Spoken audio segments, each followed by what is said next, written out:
Good afternoon. I'm George Latimer, Westchester County Executive. I'm here with Deputy County Executive Ken Jenkins, and we'll be delivering today's weekly Westchester update, some issues that we think would be helpful for all of our Westchester friends to see and to know about. Today is Monday, the second day of May. We hope that spring is officially here, and we'll see a number of the different issues that play out over the next coming weeks as we transition as a county fully into the spring and we get ready for the summer months with what that means for both recreation and other areas of public policy. We're going to discuss an issue that involves our corrections department, correctional facility, and in a few minutes I'm going to invite up some of the leaders of that department. I'll introduce them just before they have a chance to speak.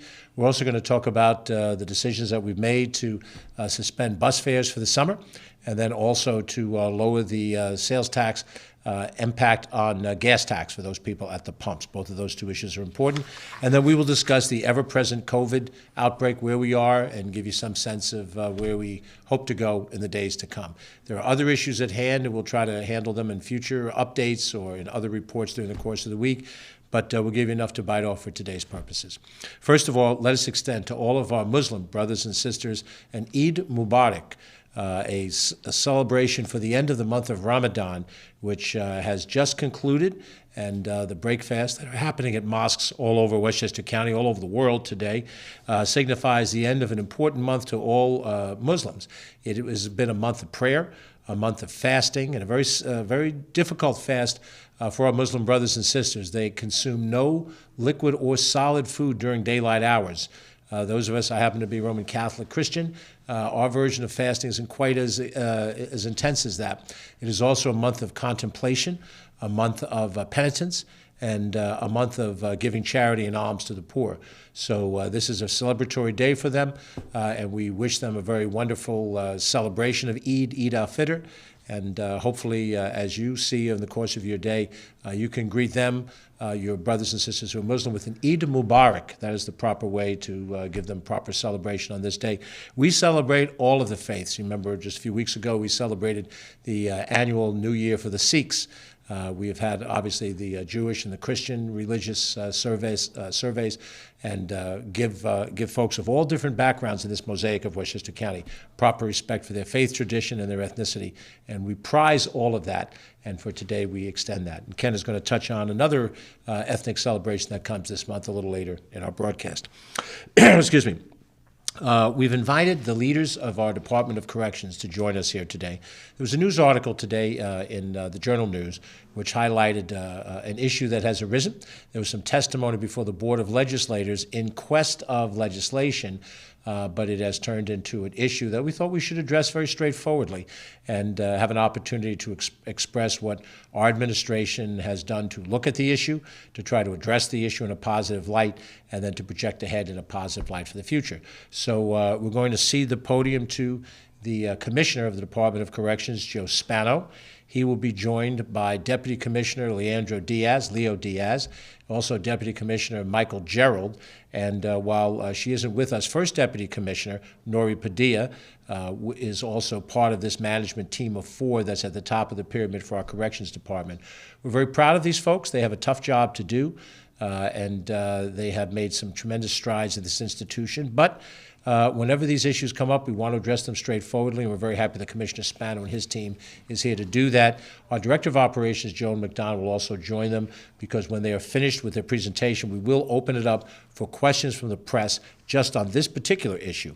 Later, at the end of the program, I'll be happy to answer questions on any other topic that we cover here today. So let me invite Commissioner Joe Spano and his team from Corrections to join us here at the podium. Commissioner, thanks very much. Thank you, County Executive Latimer. Thank you for the opportunity to come before you and the public to address the article that was published this morning and talk about in greater detail what we do as a matter of routine to support every level of our workforce and to support the residents in our care and custody. Let me begin by stating what I stated at the public safety meeting about the 3 female correction officers who testified. They were obviously impacted by the incidents with our residents, and they deserve credit for discussing it in a public forum. Doing so introduces the public to a side of corrections that they may not be familiar with. Jails and prisons are complicated environments that come with a lot of challenges, and that's something I'm very familiar with, and I know that firsthand. And certainly, I'm very familiar with the inner workings of the Westchester County Department of Corrections because I began my employment there as a correction officer in 1982. Then I worked through two of the most complicated decades in the history of our department. Complicated for a number of reasons. Overcrowding was certainly an issue, but I can tell you that assaults on staff were frequent. Physical assaults and verbal abuse was commonplace. And rehabilitation programming was limited. Having been part of the transformation of our agency in recent years, I want to make something very clear. The Westchester County Department of Correction is one of the safest run jails in the region and beyond. And those are not just my words, it's supported by statistics. For example, resident assaults on staff are infrequent. In 2020, we had 6. 2021, 6.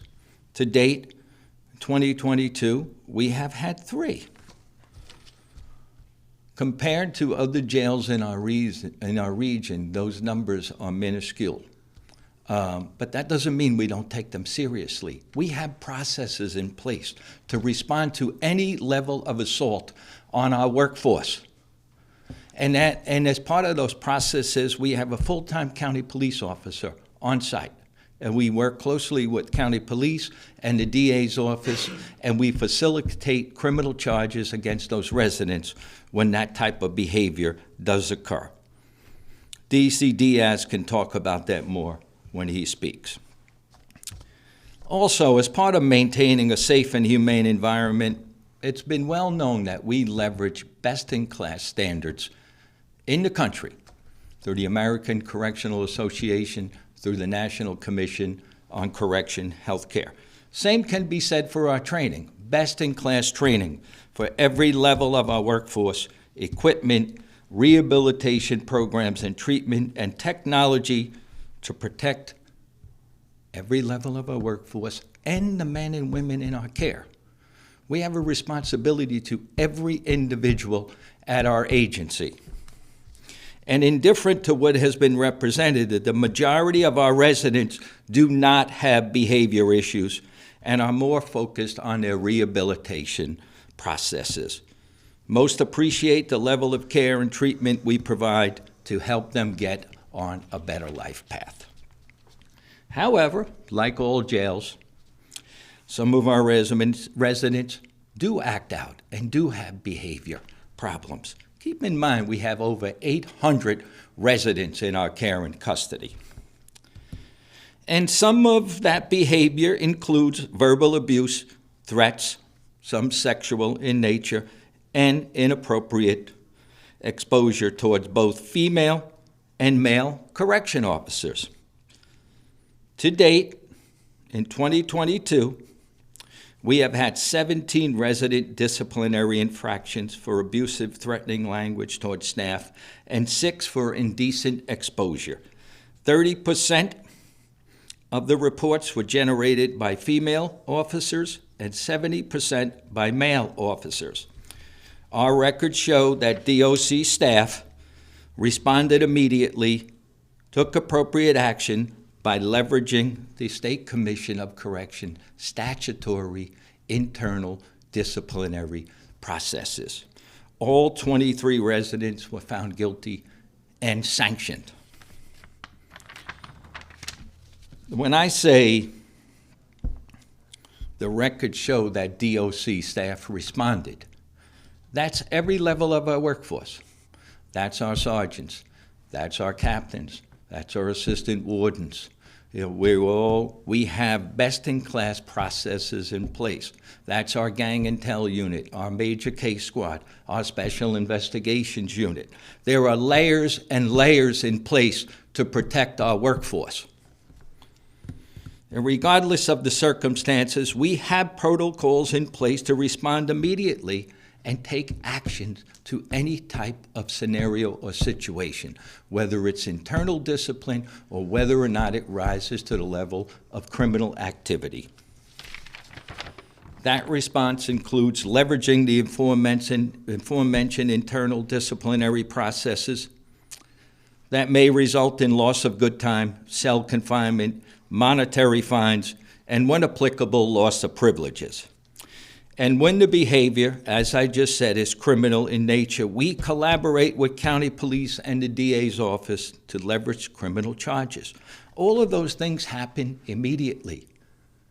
It's not our reaction is, it's normal course of business for us. And it's done consistently, it's done respectfully, and it's done with civility and respect. It's part of who we are as an agency. So contrary to what has been said, we aggressively support every level of our workforce. Deputy Commissioner Jones? No, Deputy Commissioner Diaz. Good afternoon. My name is Deputy Commissioner Diaz, and I oversee operations at the Westchester County Department of Correction. So it's of utmost importance to me that we maintain safety, security for all our residents and all our staff, and we do that in several different forms. While this is not an exhaustive list, I'll just mention some of those. A few years ago, we on our budget, we added a county police detective, so he's embedded in our jail and is able to respond to any criminal activity at the jail. We have a gang unit that operates 24/7, so they can respond to any issues at the jail. Besides being accredited by the National Commission on Correctional Health Care and the American Correctional Association, we're also the first and only jail that in 2017 became accredited with what's known as the Prison Rape Elimination Act. And those are 43 of the best standards developed by the Department of Justice to respond, prevent, and detect sexual abuse, sexual harassment, voyeurism, inmate on inmate, and staff on inmate. What we do have to work with our law enforcement partners to strengthen our laws against verbal abuse on our staff, and would be willing partners to do so. Deputy Commissioner Gerald? Good afternoon. I'm Deputy Commissioner Michael Gerald. I'm responsible for training, and I'm glad to be here today to talk to the citizens about what Westchester County Department of Corrections does to prepare each and every correction officer. From the inception of engagement with the department, every potential correction officer is introduced to what happens in the Department of Corrections. And that is done through a variety of ways. First of all, our special investigation sergeants and investigators deal with each applicant as they are coming into this agency to let them know exactly what happens in the life of a correction officer. They are given information that is real, information that happens to other officers and information that has happened to them. And they are shared this information so that they can be prepared and their expectations can be set. Then our training department reifies and reinforces that information. And when they're in the academy, they're given pedagogical information from the State Commission of Corrections as well as DCJS, which guides all of our curricula so that our officers are rightly exposed to the information that is necessary to conduct the responsibilities as a correction officer. Our officers are well prepared with best-in-class education to do the job. They're exposed over and over to the jail itself through tours, through on-the-job training, and we give them every support that they need in order to be the kind of professional correction officers that we need in this modern time, given the fact that there is so much done with people with special needs. Our officers are educated in a variety of different forms, such as sexual misconduct, PREA, as you heard from Deputy Commissioner Diaz. They're given effective communication skills in which they learn to be able to de-escalate any situation that they are faced with in the jail. So when our officers, go into the building as full-fledged correction officers, they are well prepared and best-in-class education for a 21st century jail setting. Thank you. I'm going to swap places Sure. with you. Good afternoon, everybody. I'm Joan McDonald. I'm the Director of Operations for Westchester County. From an operational standpoint, my job is to make sure that Commissioner Spano and his team have the support and the resources that they need to run a safe jail and a safe facility. Whether it's the training, as DC Gerald mentioned, the 1,300 cameras on the property, the additional civil service exams, the additional classes of correction officers, the promotions that take place to make sure that the leadership team, in addition to the executive team here, goes all the way up through the chain of command. They have what they need to ensure that this is a safe facility. I've worked side by side with Commissioner Spano and his team as they successfully completed the monitoring from the Justice Department of the operation to make them best in class in this country, and as they put in place COVID protocols which protected the residents and every single employee of the Department of Corrections, exceeding the requirements of the federal government and the state as to what they wanted to do for their employees and for the residents to make sure that they were safe and that the facility remained secure. We have full confidence in the Commissioner and his team on moving forward and making sure that these employees and the residents maintain safety and security. Commissioner? Thank you, Joan. And you touched on something, too, in terms of support. And we have a promotional ceremony this Friday, and you touched on COVID. And as a result of the coronavirus, we had a lot more senior staff separations than normal. Normally, we make 5 to 7 promotions a year. With the support of you and County Executive Latimer and Deputy County Executive Jenkins, we promoted a total of 49 individuals in the past 2 years. And I will tell you, and I will not tell you by name, but I know of other jails in New York State who have not received similar and alike support, and that includes 2 correction officer academies in 2021. And that helped us keep pace with our operational needs, which were extremely challenging at a time where we had a lot of our staff absent due to COVID. It made the difference. So I'm glad that you brought that up, and I'm glad I had an opportunity to talk about it. And something else regarding support. There was a misrepresentation really, that we don't support our workforce. And I talked about what we do internally to support every level of our workforce, but we also leverage our spiritual care team. We also leverage EAP, and we also leverage a relationship that we have with the Westchester Blue Foundation to provide emotional support, for our workforce, if it's whether or not they're struggling with a job-related incident or something personal in their life. And this is something we did through collaboration for a few years ago with the union representatives. So I just wanted to point that out too, that if some of our staff are struggling, we proactively provide support services to help get them through it, aside from what we do on a day-to-day basis. Great. So we'll take questions. We'll take questions. Okay, so we have some questions from David Proper from the Journal News. He asks Commissioner Spano, the first question, what steps, if any, have been taken since the testimony of the 3 correction officers that spoke last month, particularly ensuring that supervisors are taking the complaints seriously? Well, we obviously took a close look at those 3 cases. And I'm pleased to report that our supervisors did respond immediately to those 3 cases, and they leveraged appropriate steps and actions to support those correction officers.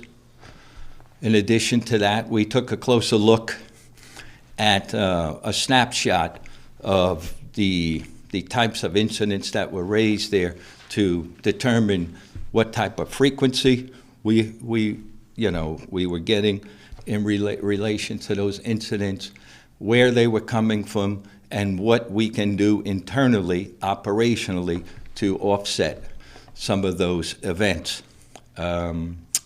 As part of that, we're leveraging a lot of space in our 1932 jail to address some of these behavior problems, as you can imagine. And it's not being in a 1932 jail versus the new generation style 1992 jail tower is not something that residents appreciate. But if they're going to act out against our staff, we're going to spread them out in a manner that enhances operational safety for both staff and our residents. Additionally, I've had some follow-up conversations with District Attorney Mimi Roker. Prior to the meeting, we proactively reached out to the DA's office and added some language to the proposed legislation that would actually address some of the incidents we're talking about. Because that legislation, as it was drafted, would not have addressed these type of incidents. So we put that in motion prior to the public safety meeting. Subsequent to that, I've had 2 conversations with the DA's office. We're putting a work group together, and we're going to evaluate existing laws, and we determine what can be done to make those modifications so that in the future, incidents of this nature can and should be dealt with in a criminal forum. Question, also from David Proper. Why do you think the officers said they didn't feel they had as much support from colleagues and superiors that they'd like? Why do you think officers said they didn't feel they had as much support from the colleagues and superiors that they'd like to have? Obviously, they were impacted by those situations, and although the department took actions and leverage confinement and other sanctions for all but one of those cases, I got the sense that they felt it just wasn't enough. And by their own testimony, they were frustrated by the new confinement regulations that allow for more out-of-cell time, even if you're subjected to the formal disciplinary process. I will say that the one case that was not substantiated was investigated by 2 female supervisors. And I think that's important because there was an intimation at that meeting that this is a male-dominated space, and as a result, we didn't take these type of incidents serious when involved our female correction officers. 100% not true. That was the last question. Okay.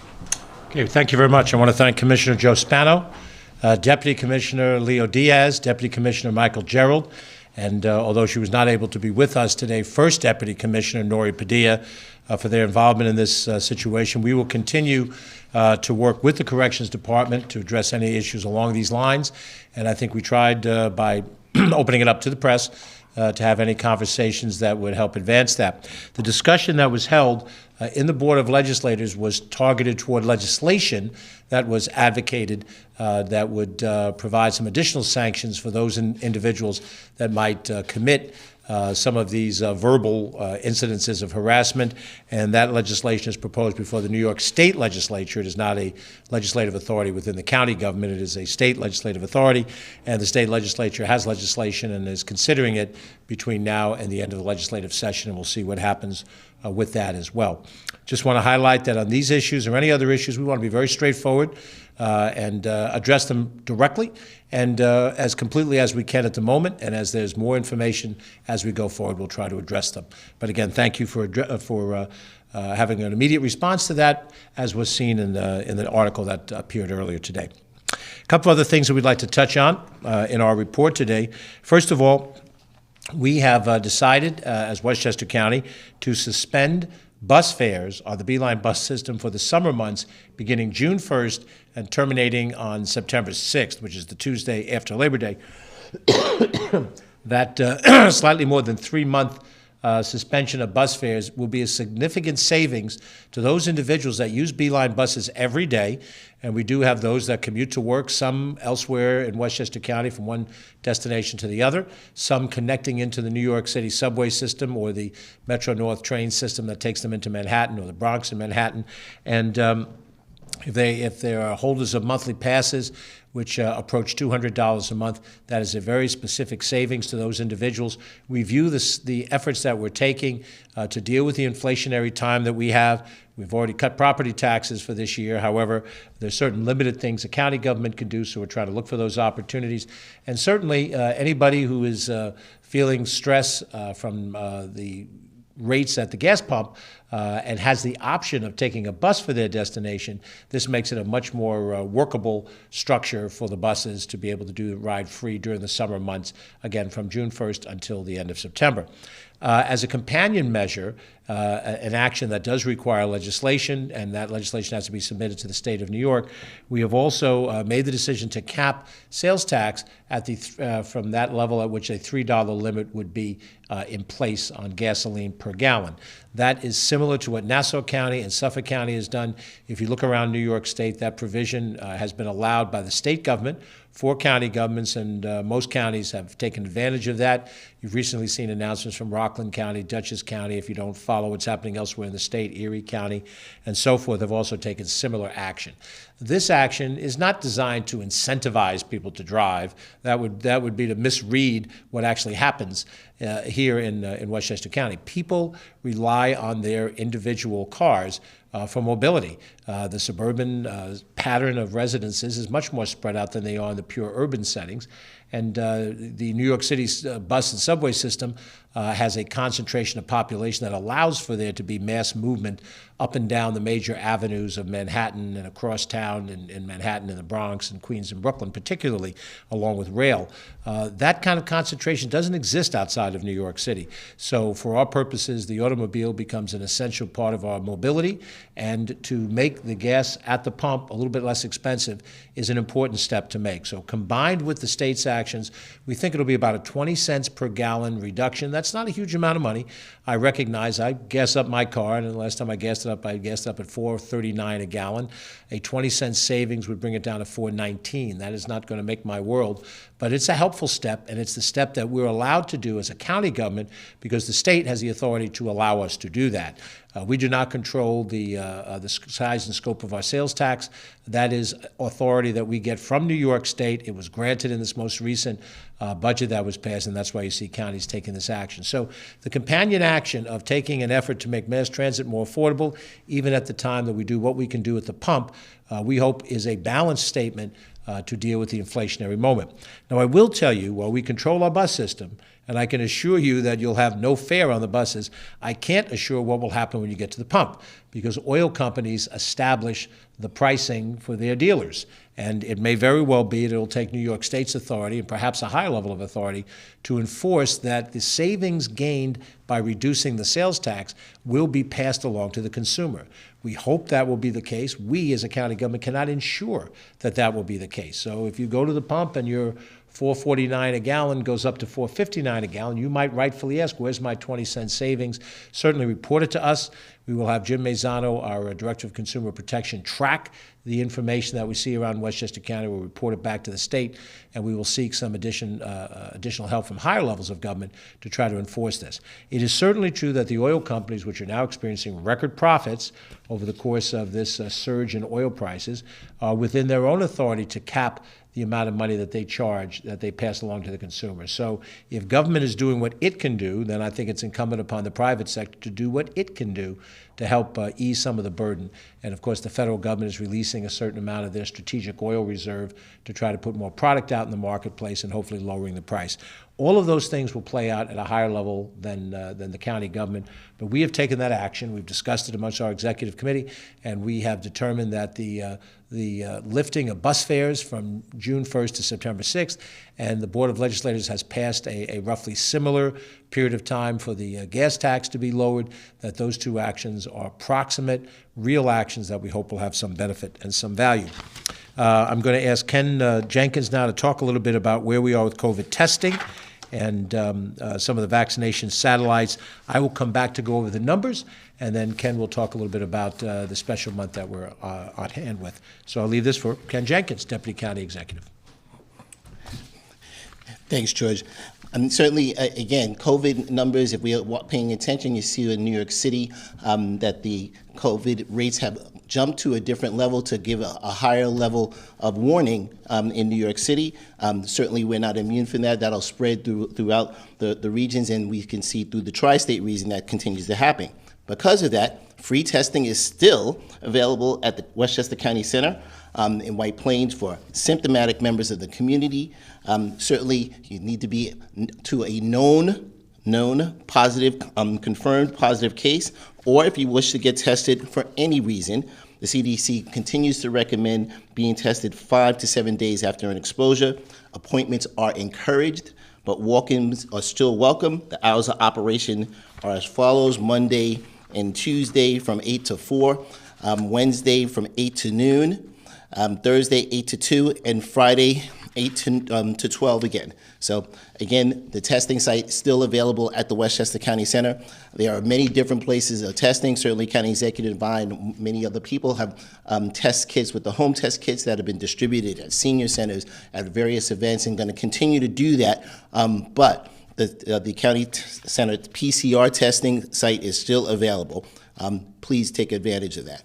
We have our vaccination satellite locations that we continue to do at Yonkers at 20 South Broadway for first, second, and boosters that are Mondays from 4 to 7 p.m. in Yonkers at 20 South Broadway, and then on Friday at the County Health Clinic at 134 Court Street, first, second, and boosters, and that goes from 9 to 3 p.m. in the afternoon. We have some upcoming satellites that are coming on later on in the month, May 21st and May 28th, which are our second shot locations, both at Peekskill Middle School and the Riverfront Library. You know, we like to make sure to continue to remind people of that. Again, the CDC recommends for anyone that has immunocompromised systems or certain other health care situations that they can go for the booster 4 months after that last shot. So if you had your booster shot, anytime past the last 4 months, you are eligible to get another, the booster shot again. That's the fourth shot for some of those individuals. And make sure to take advantage of that, again, as you see how people are gathering in larger numbers and going around and traveling more, that you see the numbers go up. And again, this is the best way to protect yourself. If you are 65 or older, I think you don't have any reason or rationale. You can always go for that 4-shot booster. Please take advantage of that. They continue to be free, and they continue to be in certain locations where you may have to, in a healthcare, in a pharmacy, that you may have to show an insurance card, but it's still supposed to be free. Thanks a lot, George. Thanks, Ken. And we're going to cover the numbers so that you have an idea of where things are going. It is clear that COVID is on the rise again. It is not on the rise as precipitously as we saw back in the month of December, when the Omicron variant came in and there was an exponential increase in the number of cases and commensurately the number of hospitalizations and then the number of fatalities. It does not equal the surges that we saw in the beginning of the pandemic in March, April of 2020, nor the holiday surge in 2020 into 2021. However, there is an increase in numbers. To give you the rough comparable, we're looking at numbers that are factual as of yesterday, which would be Sunday, the 1st of May. On the 1st of May, we had 3,400 3,417 active cases, 3,417. 1 month prior, April 1st, we had 1,598 cases. So there's a doubling in the number of cases between the 1st of April and the 1st of May. And if you go back to the 1st of March, we had a very low number of active cases. That was pretty much the nadir of this particular run, 761 active cases. So to go from 761 on March 1st up to 1,598, almost 1,600 on April 1st, and now up to 3,400 on May 1st is not a good trend. There's no way to say it any other way. When we look at hospitalizations, the most recent hospitalization number we have is, as of Saturday, 67 people hospitalized. A month before that, we were at 41 people hospitalized, and the month before that, we were at 65 people hospitalized. So there's an interesting reality. We have not had a significant net increase in the number of people hospitalized over the same 3 months in which I saw a tremendous increase in infections. And the fatality numbers are also similarly low-paced. If you look at over the course of the prior week leading up to this last few days, we have lost 6 people in the last week. If we look at that same period of time a month ago, we lost 3 people, and in the period of time 2 months ago, we lost 4 people. And those are relatively similar numbers, 4 and 3 and 6. So I think what we're watching, and I said this last week and the week before, and I repeat it again so you get an idea of the trends. We are seeing an increase in the amount of infection. The infection rates have jumped up the last few days, 7%, 9% on individual days. We have not seen a commensurate increase in the amount of hospitalizations, and we have not seen an increase in the amount of fatalities. Every time I talk about fatalities, I make the same statement. I make it again. Every single fatality is a tragedy. No one person who dies because of this disease can be dismissed as good news because only one person died. We want to see 0 people dying over consecutive weeks and months. However, when we look at what a trend line is, the fatality rate and the hospitalization rate have been relatively flat even as infections have risen. So what it does tell you, I believe it's subjective because we're not doing a way to test this any further, is the more we vaccinate our population, we have a very high percentage of vaccinations in this county. There's a certain cohort of people that will not be vaccinated for a wide variety of reasons. They've made their case and they're not going to change their mind. But the vast majority of us are vaccinated, and we're vaccinated with not just 1 shot or 2 shots, 3 shots, and now approaching 4 where appropriate. And that vaccination has made it, in my judgment, less likely that while getting the disease, you will be sick from the disease sufficient to go to a hospital, and then at some point to be so severely affected by this that you lose your life. Most of the people that are dying, and it is a small number, are people that were unvaccinated. It's a small number, and the unvaccinated today are just as vulnerable as we all were before vaccinations came out. And I understand there's a separate narrative out there in the marketplace that says vaccinations are not a good thing. I frankly don't put weight in it. I recognize freedom allows people to draw judgments as they see fit. But 85, 90% of Westchester residents have been vaccinated. That portion that has not been vaccinated have made themselves vulnerable to the disease at a higher level than those of us who have been vaccinated. And the high vaccination rate here has, I think, kept us to a low hospitalization rate and also a low fatality rate. I would also point out, Ken and I both made this point over the number of months, the great fear that we would have had, and we had it at the very beginning of the pandemic, and then we had it again during the Omicron surge, that we would have so many people in need of hospitalization that we would run out of hospital beds in Westchester County. We have never come close to that situation. That has happened in parts of upstate New York. That has happened in parts of rural parts of this country, particularly in those states where vaccinations have not been prioritized. It certainly happened in different countries around the globe. But the highest level of hospitalization that we ever had approached the vicinity of about 25% of all of our hospital beds. Not quite, but approached that percentage. And when you know that you've got available hospital beds and available treatment available, then except in those most severe situations where a person is suffering from a severe underlying illness or they are of advanced age, accepting those individuals, we have been able to manage the disease sufficiently to reduce the amount of fatalities proportionally over the course of this last few months period of time. And in some ways, ever since vaccinations have come into place beginning in January of a year ago, 2021. So we're hopeful that while the numbers are increasing, We are not in a position where we need to take any aggressive action to change our behavior insofar as mandated actions are concerned. Affecting your own behavior is an individual judgment, but you should do that wisely. Have a mask with you. Wear it in those contexts where you think you may be exposed to a large group of people and where those people may be strangers to you, where you're not sure that there'd be any social contact distancing and highly unlikely that you'd have any contact tracing that could happen with a group of strangers. You wouldn't know how to configure those people again who were with you at that point in time. And prudence will be your guide. But we intend to go forward with our recreational programs, our summertime ethnic rallies and so forth. We think that we can conduct them effectively. You may recall that back in 2020, before we had vaccinations, we were still able to open and operate our county pools and our county beaches without any super spreader impact. We had to reduce the number of people that could be there, but in so doing, we managed to manage the distancing between people at the pool, at the beach, and we had successful 2 years in that regard.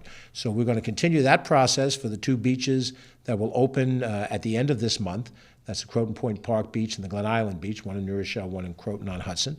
And then in due time, when we open the 4 pools, we'll open those pools at the end of June in Wilson Woods in Mount Vernon, in Tibbetts Brook in Yonkers, Sprain Ridge in Yonkers, and Saxon Woods in White Plains.